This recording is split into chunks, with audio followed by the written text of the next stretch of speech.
makikinig sa mga takot. Takot ka eh. Di ba? Bakit mentor?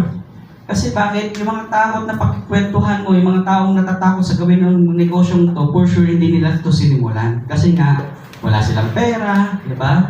Wala silang ganito, wala silang lakas ng loob. And syempre, huwag kayo maniniwala sa mga may taong duda.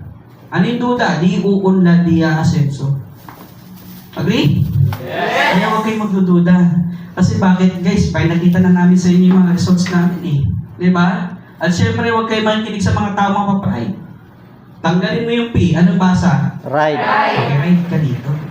Sumabay ka. Kasi bakit? Pag sumabay ka, one thing is for sure, maganda buhay mo.